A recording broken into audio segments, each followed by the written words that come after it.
Imposter syndrome, when you fake it till you make it, but then you get so stressful you can't take it. That's pretty much what it is. I have a way to beat it, and I want to help you out too. Fancy and true. Let's be honest. Imposter syndrome is when you're faking it till you make it, and the fear and the weight of the world is crumbling in on you because you feel like someone's eventually going to catch on, that you have no clue what you're doing, and everything you've spent your time doing is going to crumble in front of you because they find out the ruse that you have no clue what you're doing. So I have a way to beat that. The way to beat it is super simple, and it makes sense, but it has to click for you. And once it clicks for you, it's the most freeing thing in the world. So here we go. This is what we got. I say you have to own it to own it. Own that you have no clue what you're doing. Own that this is your first time doing this particular thing.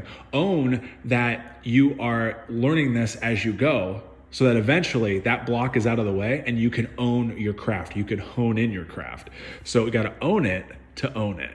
But this was the most freeing thing for me, is some would accuse me of playing the dumb guy. I'm not playing a dumb guy. I am a dumb guy, and I am open about that. The thing is, if you're a dumb guy pretending to be a smart guy, it's going to be easily found out that you're not that smart. But if you're a dumb guy playing a dumb guy, that makes you the smartest guy in the room because you're the most real.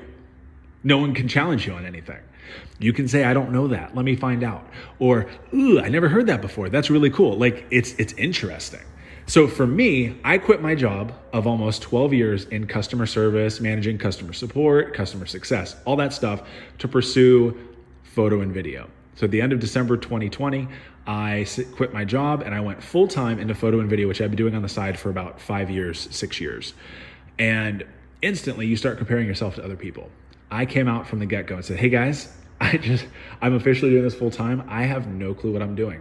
I'm 1,000% creative and I'm 0% business minded. And I'm not going to pretend I know what I'm doing. I'm going to fail a lot. Let's expect the fails. Let's learn from the fails and move on.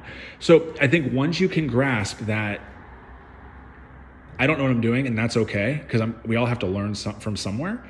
It's the most freeing thing. You're not spending your time creating and then working on business for your creation and then working on how to present yourself so you look like you know what you're doing and just play. Hey, this is who I am. This is what you get. I'm a wedding photographer and videographer. That's not just what I do, but that's where my main source of income comes right now. I'm not booking governor's ball type weddings, but I'm also not pretending like I can. If I have a wedding where they say, hey, you can wear a hat, that's fine. I'll wear a hat.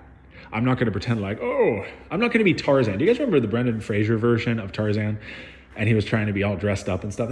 You just can't. Now, granted, I get dressed up for my weddings. I'm very cordial. I look fabulous in it too. A lot of my clients know that at their wedding, at some point, I'm going to be dancing on the dance floor like a fool. I've had a couple brides see me post a video of me dancing at someone else's wedding. And they're like, oh, that's not professional enough for us. And I go, okay. I owned it. That's me. Like, I'm not going to be something I'm not. And that's the most freeing thing you can do.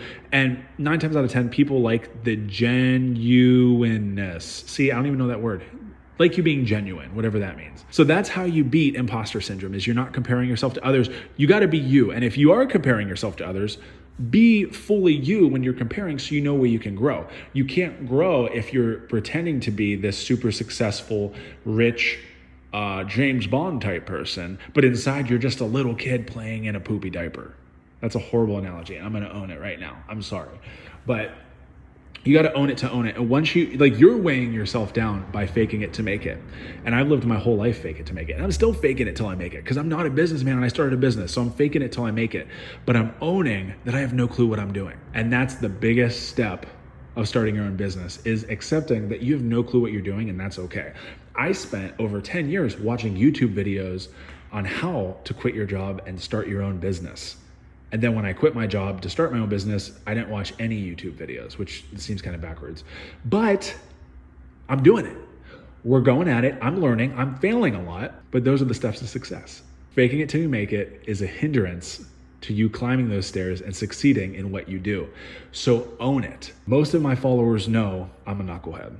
I call myself a knucklehead, and a lot of people are like, no, stop. You're not. No, I am. It's okay. It's not an insult. I'm just owning it, that I have no clue what I'm doing.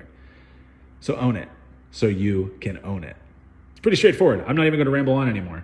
But if you have other questions on that, let me know. I'd love to answer it as best you can. Again, I don't have all the answers, but I have answers for what I've done. And for me, owning it to own it has freed me in a way that I can never explain. Because now I can be me, and hopefully it helps you be you too. That's all I got for today. Luke, over and out.